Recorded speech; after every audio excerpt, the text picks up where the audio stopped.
इस लेक्चर में हम शुरू करने वाले हैं accounting intuitive approach by Sohail Afzal and Mohammad Arif Chaudhry का थर्ड चैप्टर। इसका टाइटल है analysis of transaction and double entry, analysis of business transaction and double entry system. आज का पहला लेक्चर शुरू करते हैं।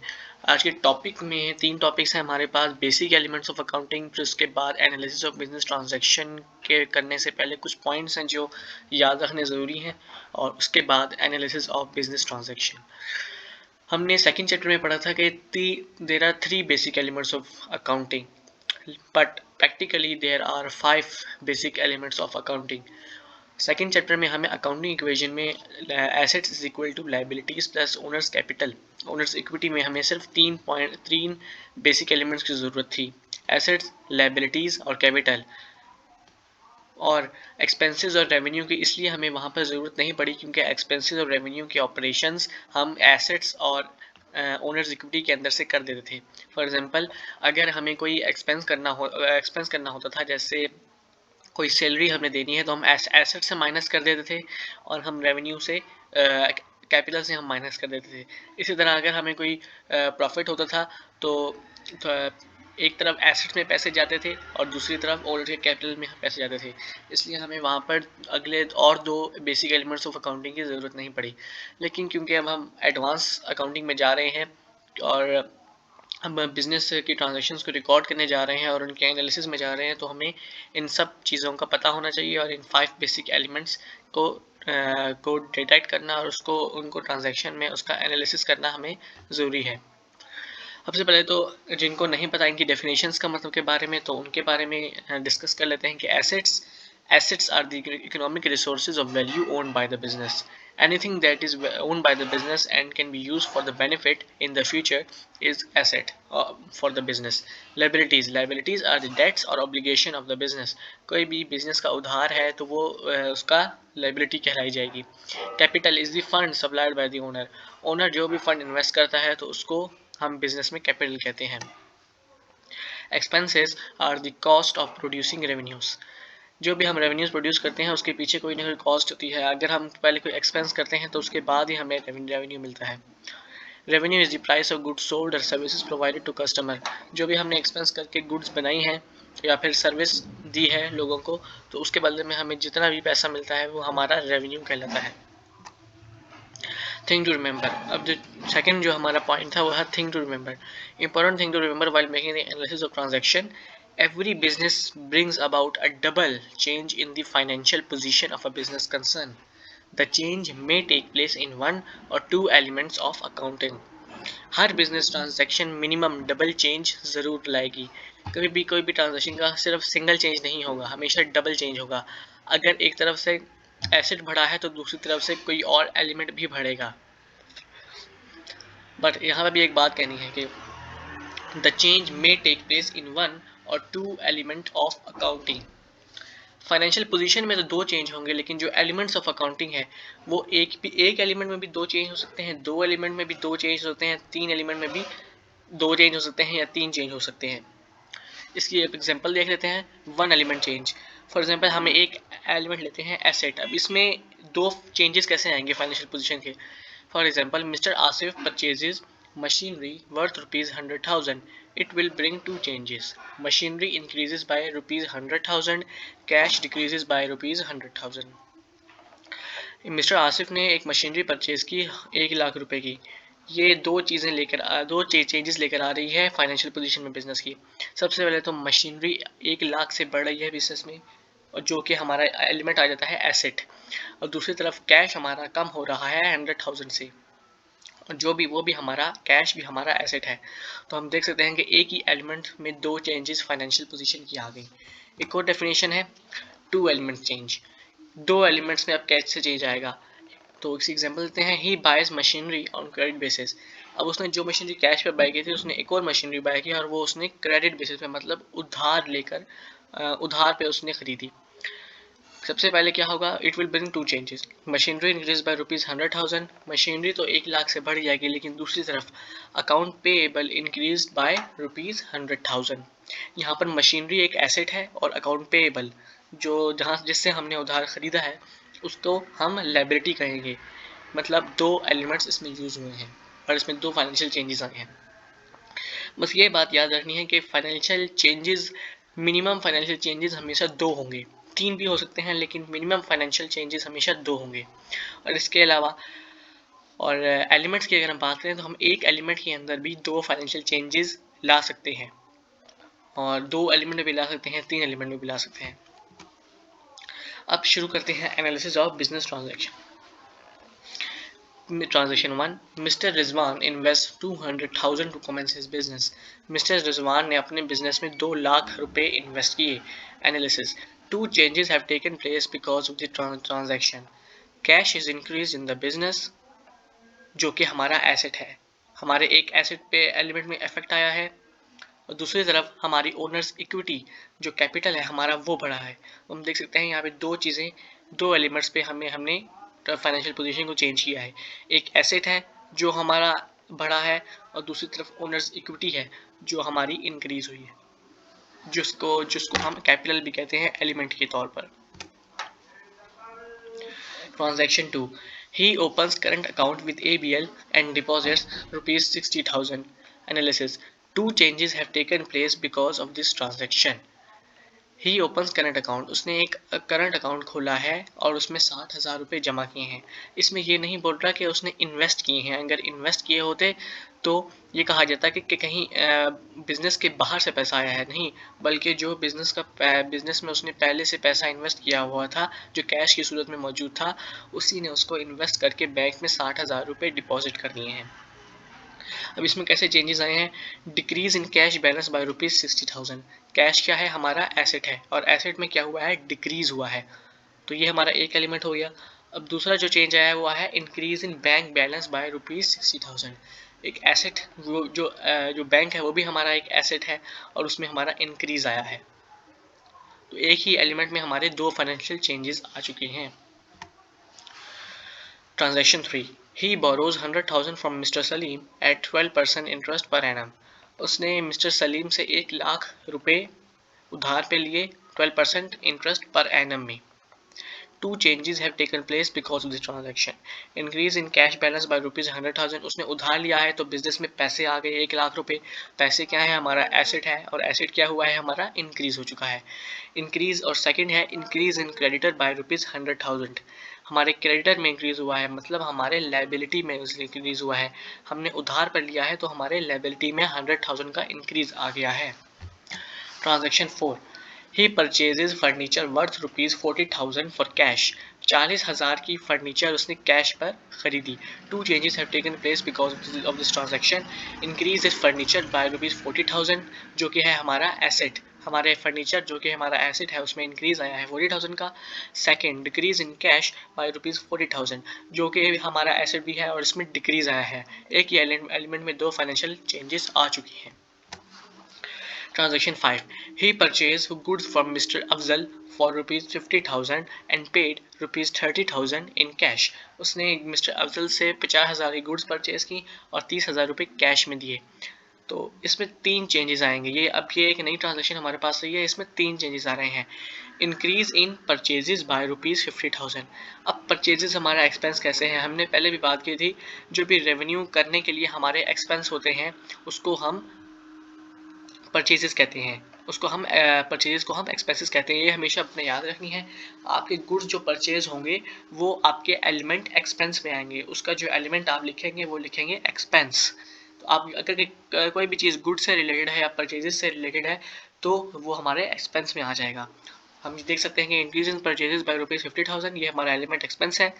दूसरी तरफ हमने जो पैसे दिए थे कैश में, वो हुआ है decrease in cash by ₹30,000। Cash हमारा एसेट है और उस पर डिक्रीज आया है। इंक्रीज इन क्रेडिटर बाय ₹20,000, हमने 30,000 तो पे कर दिया, लेकिन हमने गुड्स खरीदी थी मिस्टर अफजल से 50,000 रुपये की, तो 20,000 रुपये का हमारा उस पर उधार है, उसका हमारे पे उधार है। इंक्रीज इन क्रेडिटर बाय ₹20,000, और लायबिलिटी है जो उधार है वो इंक्रीज हो चुका है, जो हमारा एलिमेंट है लायबिलिटी उसमें 20,000 का इंक्रीज आया है। ये हमारे 3 एलिमेंट थे जो इस ट्रांजेक्शन में यूज हुए हैं। इसको आप 2 दफ़ा देखिएगा ताकि ये आपको सही से समझ आ जाए। Transaction 6. He sells good for cash ₹18,000। उसने 18,000 रुपये के गुड्स सेल कर दिए। Two changes have taken place because of this transaction. Increase in cash by rupees 18,000. Cash क्या है हमारा एसेट, और एसेट में क्या आया है, इंक्रीज आया है, तो एलिमेंट एसेट में हमारा इंक्रीज आया है। दूसरी तरफ इंक्रीज इन सेल्स बाय 18,000, हमारी सेल्स इंक्रीज हुई है। अब जहाँ पर भी सेल्स का वर्ड आएगा या फिर आपको कोई पैसे मिल रहे होंगे तो वो हमारा रेवेन्यू बन जाएगा। इंक्रीज इन सेल्स, हमेशा इस बात को याद रखना है, अगर हमारी सेल्स हुई हैं तो वो हमारा रेवेन्यू होगा, या फिर अगर सेल्स कम हो रही हैं, सेल्स रिटर्न हो रही हैं, तो वो हमारी रेवेन्यू कम हो जाएगा। इंक्रीज इन, तो इसमें दो एलिमेंट यूज हुए हैं, कैसेट और एक revenue. He sells good for rupees 10,000 to Mr. Naeem on credit basis. Two changes have taken place because of this transaction. Increase in debtor by rupees 10,000. Debtor हमारे asset हैं, debtor हमारे asset हैं। हमेशा हमने अकाउंटिंग इक्वेशन में भी देखा था कि एसेट साइड पे हम डेटर को लिखते थे, तो ये डेटर हमारे एसेट एलिमेंट के अंदर आ जाते हैं। एसेट हमारा इंक्रीज हो गया है 10,000 से। दूसरी तरफ इंक्रीज इन सेल्स, हमने जो सेल्स की थी उसमें इंक्रीज आया है 10,000 का, हमारे रेवेन्यू जो एलिमेंट है उसमें 10,000 का इंक्रीज आ चुका है। Transaction 8, he purchase stationery for rupees 6,000, उसने स्टेशनरी परचेज की है 6,000 की। Two changes have taken place because of this transaction. Increase in stationery by rupees 6,000. अब stationery को हम expense क्यों नहीं लिख रहे, क्योंकि अभी हमने स्टेशनरी को बाय किया है। हमने एसेट की क्या डेफिनेशन पढ़ी थी कि कोई भी चीज़ जो हम ओन करते हो और जिसका हमें फ्यूचर में बेनिफिट लेना हो। तो अब स्टेशनरी अभी हमने सिर्फ बाय की है, तो अभी हम इसका बेनिफिट नहीं ले रहे, बेनिफिट हम फ्यूचर में लेंगे। जब हमारा बेनिफिट कंप्लीट हो जाएगा तो हम इस एसेट को एक्सपेंस में तब्दील कर देंगे। अभी हम इसे एसेट या फिर कंज्यूमेबल एसेट कह सकते हैं, जिसे हमने अभी कंज्यूम करना है। Increase in stationery by rupees 6,000, तो हमारे कंज्यूमेबल एसेट में 6,000 का इंक्रीज आ जाएगा। और दूसरी तरफ decrease in cash balance bye rupees 6,000, हमारे कैश बैलेंस में 6,000 का डिक्रीज आया है। कैश हमारा आज किस एलिमेंट में आता है, एसेट एलिमेंट में आता है, और एसेट हमारा डिक्रीज हो रहा है। Transaction 9, he purchases a weighing scale and a safe for rupees 20,000 and pays by check. उसने परचेज किया एक वेइंग स्केल और एक सेफ 20,000 रुपये का, और उसने उसको चेक पे किया। Two changes have taken place because of this transaction. Increase in weighing scale and safe by rupees 20,000.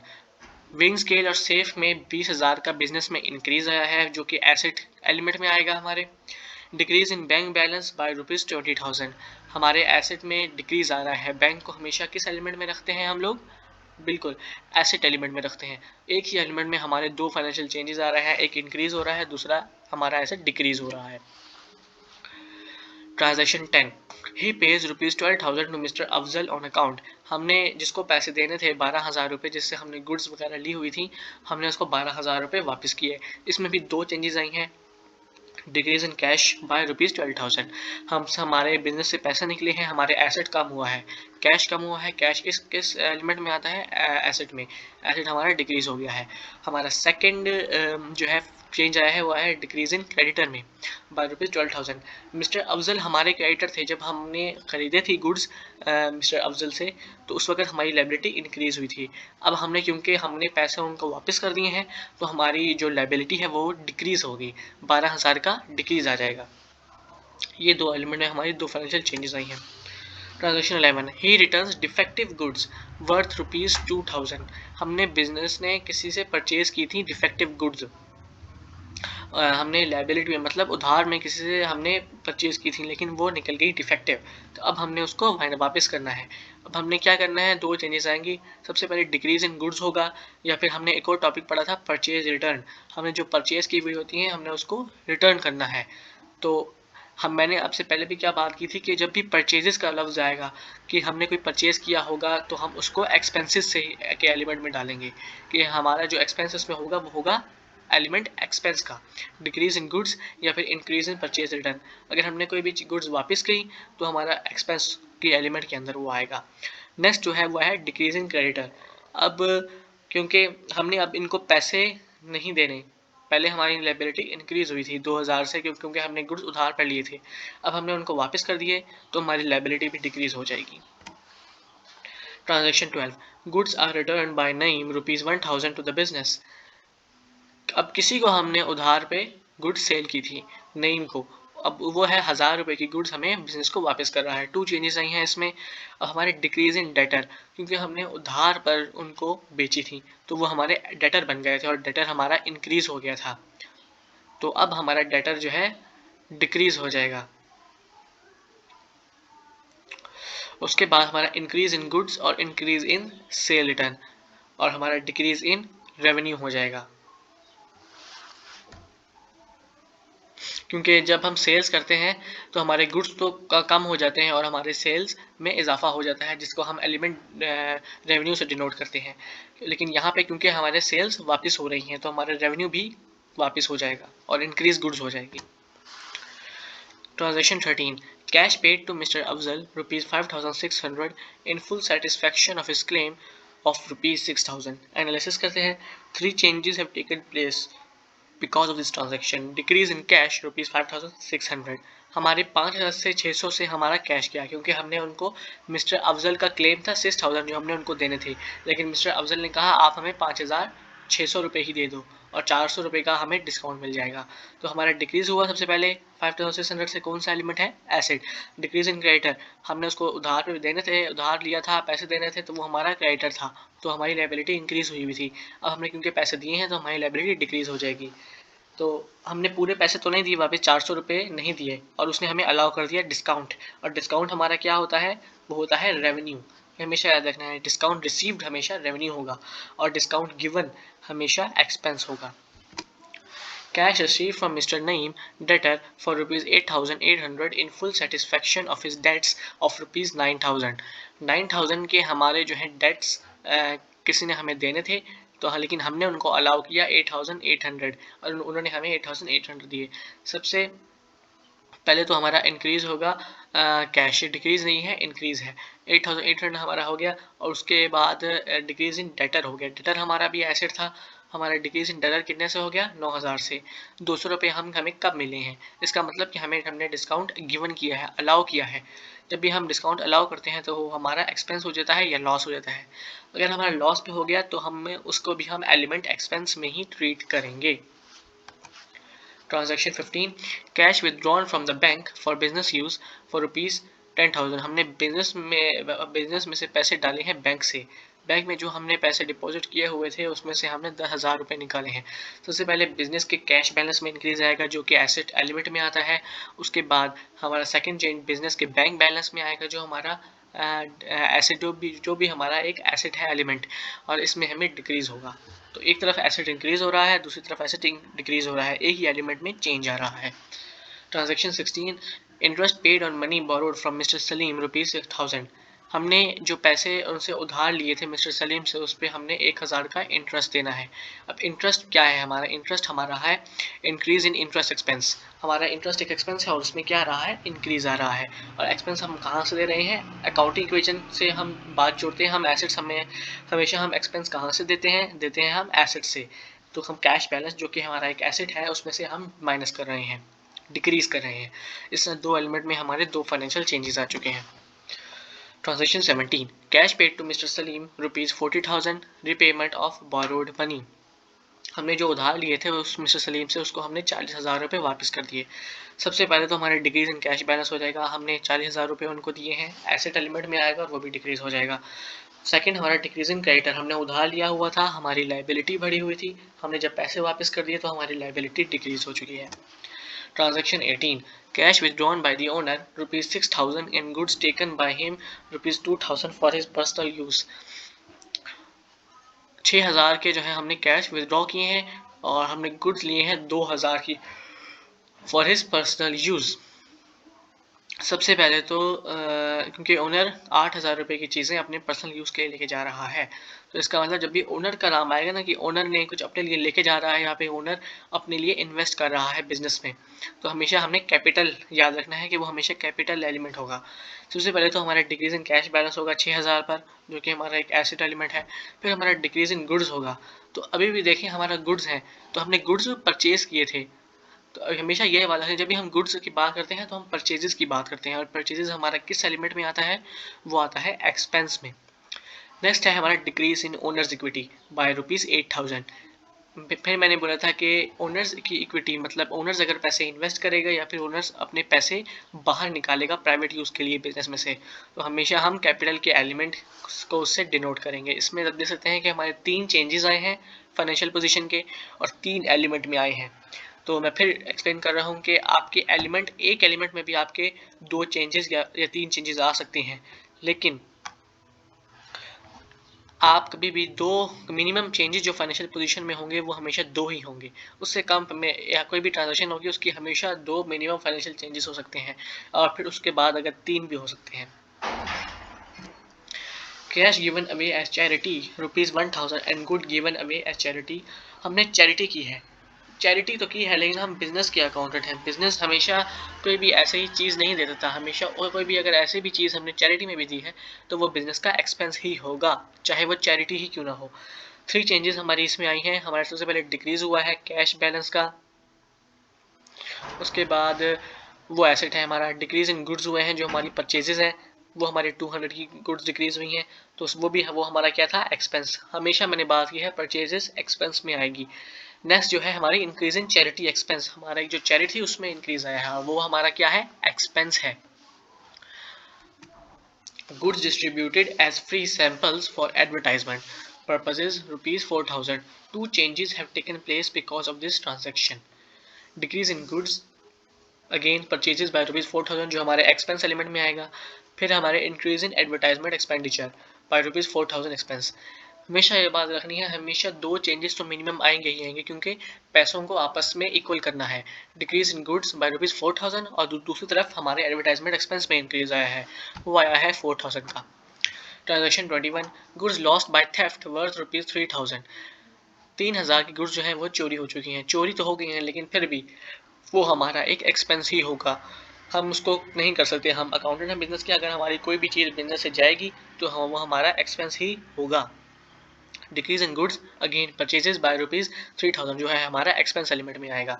Next है increase in lost by theft, हमारा जो एक थेफ्ट हुआ है, इंक्रीज हुआ है, एक थेफ्ट में इंक्रीज हुआ है, वो कौन सा हम एलिमेंट में आएगा, वो भी एक एक्सपेंस एलिमेंट में ही आएगा। 2 changes have taken place because of this transaction. Stationery consumed during this month. हमारी पहले एक ट्रांजेक्शन थी कि हमने स्टेशनरी बाय की थी और उस वक्त हमने उसको किससे डिनोट किया था, हमने उसको एलिमेंट को कहा था एसेट, कंज्यूमेबल एसेट। लेकिन अब क्योंकि हमने पूरे महीने में कंज्यूम कर चुके हैं हम उस स्टेशनरी को, हम उससे फ़ायदा उठा चुके हैं, तो अब ये हमारा जो एसेट था वो अब तब्दील हो जाएगा एक्सपेंस में। तो हम इंक्रीज इन स्टेशनरी एक्सपेंस हो जाएगा हमारा एक्सपेंस और डिक्रीज इन स्टेशनरी हो जाएगा हमारा एसेट। हमारा जो एसेट था हमने उसको बात की हुई थी, इंक्रीज हुआ था, अब हम यहाँ पे उसको डिक्रीज करेंगे और दूसरी जानिब क्योंकि हमने अब हमारा एक्सपेंस शुरू होगा तो हमारा एक्सपेंस इंक्रीज हो जाएगा। Transaction 23, salary paid for the month ₹8000. 2 changes have taken place because of this transaction. Increase in salaries by ₹8000 जो कि है हमारा एक्सपेंस, और दूसरी तरफ हमारा डिक्रीज इन कैश बैलेंस है जो कि है हमारा एसेट। ये इन्वर्स हुआ हुआ है, आप इसको इन्वर्स करेंगे। इंक्रीज इन सैलरीज के आगे हमारा जो एलिमेंट आएगा वो आएगा expense. Decrease in cash balance के हमारे पास जो हमारा एलिमेंट है वो है एसेट। नेक्स्ट हमारे पास जो है वो है rent of the building ₹6000 and electricity bill ₹2000 paid by cheque. यहाँ पे वही गलती हुई है, I apologise for that. Analysis 2 changes have taken place because this transaction increases in rent ₹6000 जो है हमारा एक्सपेंस, दूसरी जानिब हमारा डिक्रीज इन बैंक बैलेंस होगा वो हमारा एसेट होगा। मैं फिर बोल रहा हूँ ये इंक्रीज इन रेंट के आगे जो एलिमेंट है वो एक्सपेंस आएगा और डिक्रीज इन बैंक बैलेंस के सामने जो एलिमेंट है वो आएगा एसेट, जो हमारा डिक्रीज हो रहा है। Thank you so much. Next lecture, second lecture में मिलते हैं।